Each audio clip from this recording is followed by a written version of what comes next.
नमस्कार दोस्तों, study IQ में आप सभी का स्वागत है। मेरा नाम है डॉक्टर महिपाल सिंह राठौड़ और आज इस वीडियो में मैं आपके साथ चर्चा करूंगा चाइना की 1000 ग्रेन्स ऑफ सैंड स्ट्रेटेजी के बारे में। यह चाइना की जासूसी का एक तरीका है और इसका किस तरह से उपयोग किया जाता है, कौन सी स्ट्रैटेजीज हैं ये और इसके एग्जांपल्स क्या हैं, इसको हम डिस्कस करेंगे इस वीडियो में। अगर आप सोशल मीडिया पर मुझसे जुड़ना चाहते हैं तो मुझे ट्विटर, फेसबुक या इंस्टाग्राम पर महिपाल राठौड़ हैंडल पर फॉलो कर सकते हैं और इसी नाम से आपको मेरा टेलीग्राम चैनल भी मिल जाएगा जहां पर आप लेक्चर्स के पीडीएफ को डाउनलोड कर सकते हैं। अगर आप सिविल सेवा परीक्षा के अभ्यर्थी हैं तो आपके लिए स्टडी आईक्यू लेकर आया है एक स्मार्ट कोर्स जो आपको यूपीएससी सिविल सर्विसेज एग्जाम की प्रिपरेशन में मदद करेगा। इस कोर्स की मदद से आप घर बैठे आईएएस एग्जाम को दे सकते हैं, उसे क्रैक कर सकते हैं। इसमें प्रीलिम्स प्लस मेंस का कंप्लीट सिलेबस कवर्ड है। केवल 18,000 रुपए का ये कोर्स है और आपको इसकी ज्यादा जानकारी मिलेगी हमारी वेबसाइट studiiq.com पर। पिछले महीने यानी जनवरी 2021 में अफगानिस्तान में बहुत सारे चाइनीज जासूस पकड़े गए थे। एक नहीं बल्कि कई जासूस पकड़े गए थे, लेकिन इनको जेल में डालने की बजाय अफगानिस्तान सरकार ने इन्हें चाइना द्वारा भेजे गए एक स्पेशल विमान में बिठाकर फिर से चाइना रवाना कर दिया। और उसी समय ये 1000 ग्रेन्स ऑफ सैंड वाली स्ट्रैटेजी फिर से उभर कर आई थी। ये नाम पहले भी आ चुका है, ये स्ट्रैटेजी के बारे में पहले भी कई बार डिस्कस किया जा चुका है। 20 साल से डिस्कशन हो रहा है, लेकिन अभी इसके लेटेस्ट कुछ एग्जाम्पल हमने पिछले 1-2 सालों में देखे हैं और इसीलिए मैं आपको अब ये समझाऊंगा कि ये 1000 ग्रेन्स ऑफ सैंड क्या है।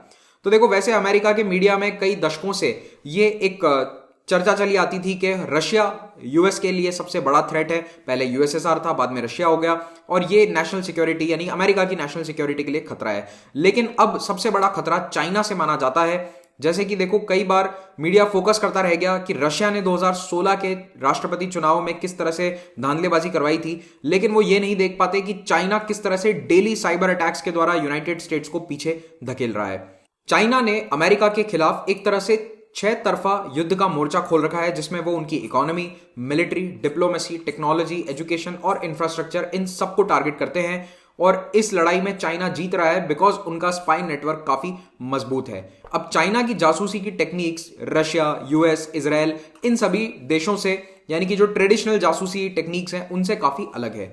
और कई केसेस में यह देखा गया है कि चाइना रशिया से भी ज्यादा बेहतर तरीके से अमेरिकन इंटेलिजेंस को इन्फिल्ट्रेट कर चुका है।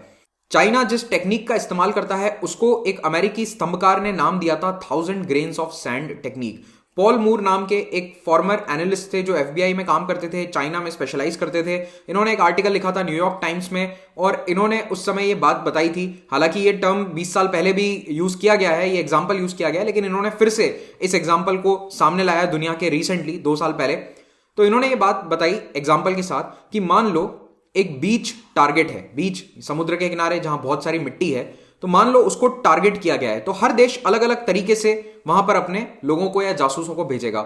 रशियन क्या करेंगे, रशियंस का ऐसा मेंटालिटी है कि वो एक सबमरीन भेजेंगे जो समुद्र में रहेगी। उस सबमरीन से निकलकर कुछ लोग फ्रॉगमैन स्कूबा डाइविंग गियर पहन के वो लोग आएंगे किनारे पर और रात को मिट्टी चुरा कर ले जाएंगे, मॉस्को में उसका एनालिसिस करेंगे। ये हो गया रशियंस का अप्रोच। दूसरा अप्रोच है अमेरिका का। अमेरिका क्या करेगा, उस बीच के ऊपर बहुत सारे सैटेलाइट भेज देगा और दिन रात उस बीच की निगरानी करी जाएगी। जो भी उसका डेटा इकट्ठा होगा उसको एनालाइज किया जाएगा। तीसरा है चाइनीज का अप्रोच। चाइनीज क्या करेंगे कि उस बीच को एक टूरिस्ट डेस्टिनेशन के रूप में प्रमोट करेंगे। वहां पर अपने देश के 1000 टूरिस्ट को भेजेंगे और हर टूरिस्ट को यह कहा जाएगा कि आपको केवल मिट्टी का एक कण उठा के लाना है, just bring a single grain of sand. अब ये 1000 टूरिस्ट जब 1000 कण उठाकर लाएंगे तो ये सारा एनालाइज किया जाएगा बीजिंग में और अल्टीमेटली चाइना को इस बीच के बारे में सबसे ज्यादा मालूम चलेगा बजाय रशिया के या फिर यूएस के, क्योंकि रशियंस के पास क्या है, एक एरिया से ली गई एक बाल्टी मिट्टी। यूएस के पास क्या है, सैटेलाइट डेटा है जो केवल हवा से लिया गया है, उनके पास ग्राउंड कलेक्शन कुछ भी नहीं है। लेकिन चाइनीज ने क्या करा, एक एक कण इकट्ठा करके इन्होंने पूरी तरह से डेटा अपना इकट्ठा कर लिया। इस एग्जाम्पल को देने के पीछे पॉल मूर का मकसद यह था कि वो बताना चाहते थे कि चाइनीज अपने जासूसी के तरीकों में कितने पेशेंट हैं। उनको बिल्कुल टेंशन नहीं है कि हमें 10 दिन में इंफॉर्मेशन चाहिए, 1 महीने में चाहिए। वो सालों साल, दशकों दशक तक इंतजार करने के लिए तैयार है अगर उन्हें कोई पर्टिकुलर जानकारी चाहिए। तो चाइनीज जासूसी का तरीका यह है कि वो एक सोर्स को डेवलप करते हैं और उसको इंटेलिजेंस ऑर्गेनाइजेशन में प्लांट करते हैं, यानी कि उनके जासूस अमेरिका की एजेंसीज जैसे कि सीआईए और एफबीआई के अंदर तक मौजूद हैं। और एक बार वो अपने जासूस एफबीआई, सीआईए और पेंटागन तक पहुंचा देते हैं, उसके बाद वो उनसे काम लेना शुरू करते हैं। तो वो दशकों तक वेट करने के लिए तैयार है। चाइना की लंबी सोच के बारे में हमें एक और बात से पता चलता है माओ जेडोंग ने 1949 में जब पीआरसी की स्थापना करी गई थी उस समय बात कही थी 100 ईयर मैराथन की।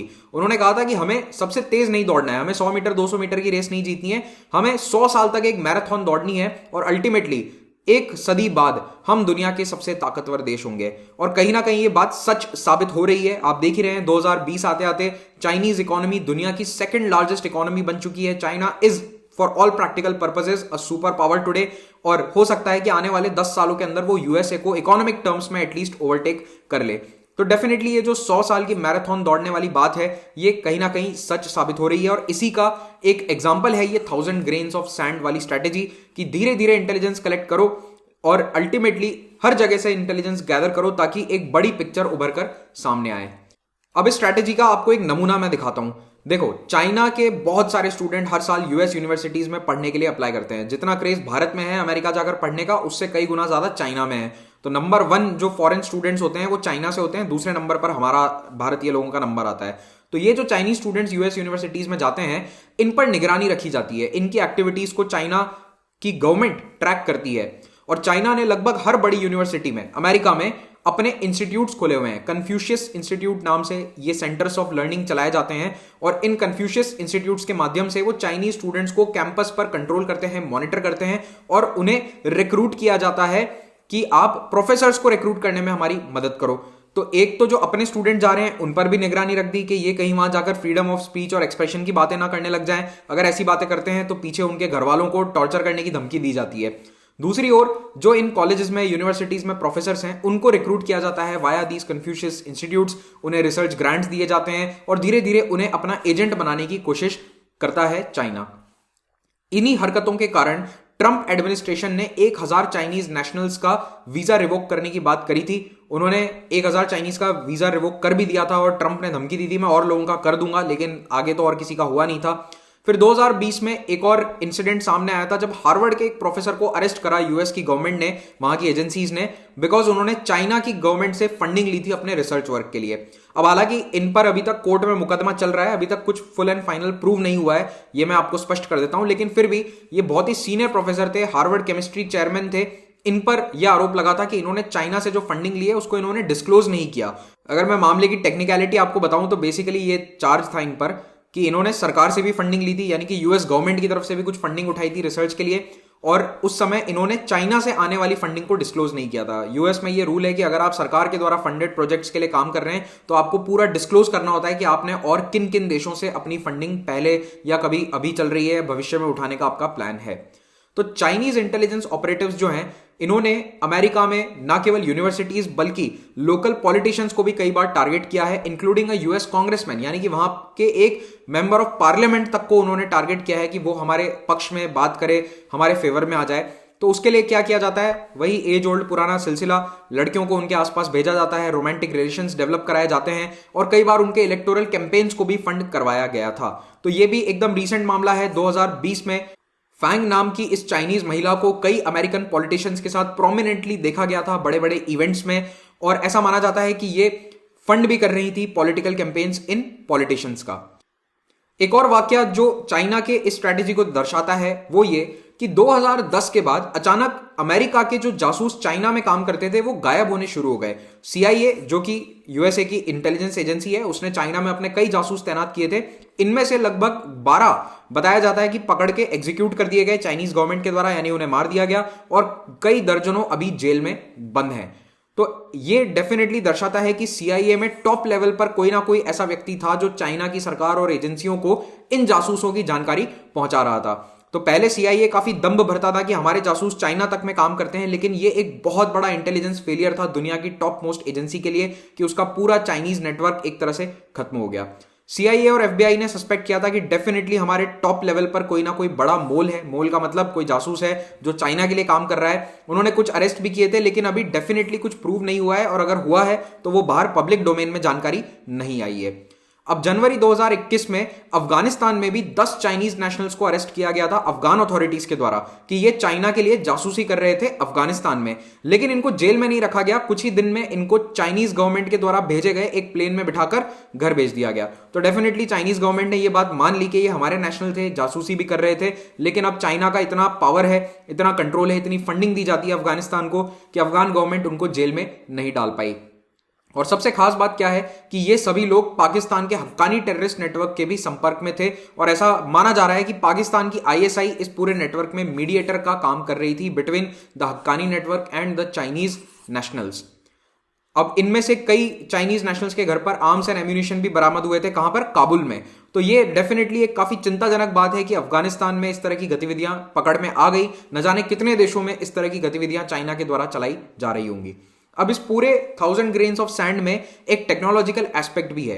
तो ह्यूमन इंटेलिजेंस तो मैंने आपको बता दिया कि किस तरह से चाइनीज स्पाई रिंग्स चलती हैं, लेकिन यहां टेक्नोलॉजी का भी अब बहुत बड़ा रोल आ रहा है। पिछले 10 सालों में चाइना एक ऐसा super secure communications network develop कर रहा है जिससे कि कोई और उनके नेटवर्क को भेद ना सके, एक अभेद्य नेटवर्क बन जाएगा। और इसके लिए चाइना ने पहला क्वांटम सैटेलाइट लॉन्च किया था 2016 में, जिसका नाम है quantum experiments at space scale quest. तो ये सैटेलाइट 2016 में ही लॉन्च हो गया था और अब इस इनिशिएटिव का ही एक पार्ट है कि सुपर सिक्योर कम्युनिकेशंस नेटवर्क बना दिए जाएं। तो इस सैटेलाइट के माध्यम से जो कम्युनिकेशन होंगे उनको क्रैक करना ऑलमोस्ट इम्पॉसिबल होगा। फिर चाइना की कुछ डिफेंस स्ट्रैटेजीज हैं। डिफेंस स्ट्रैटेजी क्या कि मान लो कि कोई फॉरेन टेक्नोलॉजी ऐसी है जो चाइना के लिए एक नेशनल सिक्योरिटी रिस्क बन सके, तो उसको ब्लॉक करने की पूरी कोशिश करी जाती है। फॉर एग्जांपल 2016 में एक गेम आया था, शायद आपने नाम भी सुना हो, पोकेमॉन गो। तो वो एक ऑगमेंटेड रियलिटी गेम था जिसमें लोगों को अपने घरों के बाहर निकलकर खेलना होता था। पार्क में जाना है, सड़कों पर घूमना है, कहीं पे पिकाचू मिल रहा है, कहीं कुछ मिल रहा है। तो इस पोकेमॉन गो को चाइना ने तुरंत बैन कर दिया क्योंकि उनको समझ में आ गया कि इससे हमारा ज्योग्राफिक डेटा जो है वो एक अमेरिकन गेम कंपनी के हाथ में चला जाएगा। अमेरिकन या कोई भी दुनिया की कंपनी हो सकती है, कहीं की भी, उसके हाथ में जा रहा है। तो इन्होंने तुरंत इस गेम को बैन करा दिया। तो इस तरह से चाइना अपना डिजिटल डेटा कभी भी बाहर नहीं जाने देता है। तो इस तरह के augmented reality location based games को चाइना हमेशा ब्लॉक करता है। उसके अलावा उनकी एक ग्रेट फायरवॉल है जिसके बारे में आपको जानकारी होगी, अगर नहीं है तो ग्रेट फायरवॉल पर हमने एक वीडियो भी बनाया हुआ है, आप उसे देख सकते हैं। इस ग्रेट फायरवॉल को तोड़ने के लिए लोग वीपीएन का इस्तेमाल करते थे, लेकिन अब चाइना वीपीएन पर भी क्रैकडाउन करना स्टार्ट कर चुका है। फिर चाइना की टेक्नोलॉजी के मामले में एक ऑफेंसिव स्ट्रैटेजी भी है। तो डिफेंसिव तो मैंने आपको बता दिया, ऑफेंसिव क्या है कि दूसरे देशों पर साइबर अटैक्स किए जाएं। अब चाइना के साइबर अटैक्स केवल कंप्यूटर नेटवर्क्स तक सीमित नहीं होते हैं, वो mobile phone, non IT elements को भी टारगेट करता है। इनफैक्ट चाइना का टारगेट ये है कि जितना ज्यादा हो सके कनेक्टेड थिंग्स को टारगेट करो। और ये जो इंटरनेट ऑफ थिंग्स वाला फंडा है ना, इसको हैकिंग के लिए या अटैक्स, साइबर अटैक्स के लिए भी इस्तेमाल किया जाए।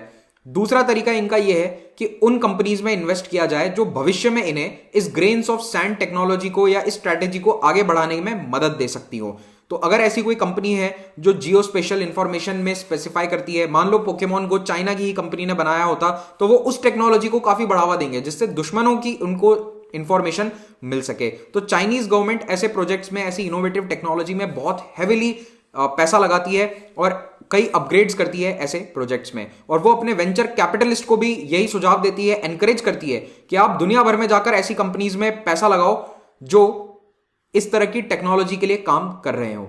और ये जो फंड है इसको खुद चाइना के सरकारी एजेंसीज भी फंड करते हैं, यानी कि इन वेंचर कैपिटलिस्ट को भी मदद दी जाती है via China reform holdings, China postal savings bank, China construction bank and Shenzhen investment holdings. अब चाइनीज कंपनीज का ये जो पूरा एजेंडा है इसको रोकने के लिए यूएस गवर्नमेंट ने कई कदम भी उठाए थे, जैसे कि हुआवी को बैन किया था, वो भी उसी का एक पार्ट है। उसके अलावा इनके हैकर्स ने स्पेनिश वैक्सीन लैब से डेटा भी चुराया था, तो ये भी एक अलग प्रकार का इनका साइबर अटैक था। इसमें इनको क्या डेटा मिला था? वैक्सीन के बारे में। तो उनकी कोशिश ये थी कि वैक्सीन भी जल्द से जल्द हम ही बना लें।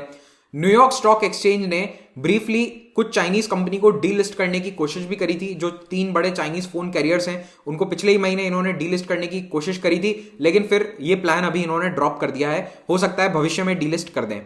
चाइना की जो फेशियल रिकॉग्निशन टेक्नोलॉजी है वो काफी आगे बढ़ चुकी है, जैसे कि उइगुर्स को अब ये फेशियल रिकॉग्निशन के द्वारा ही डायरेक्टली आइडेंटिफाई कर सकते हैं। तो अगर कोई उइगुर व्यक्ति चाइना के किसी भी कोने में घूम रहा है तो उसको कैमरास के थ्रू रिकॉग्नाइज करके उसका पूरा डेटाबेस तो तैयार होता ही है उनके पास, उससे मैच किया जा सकता है। तो कोई भी उइगुर अब फ्रीली चाइना में घूम फिर भी नहीं सकता।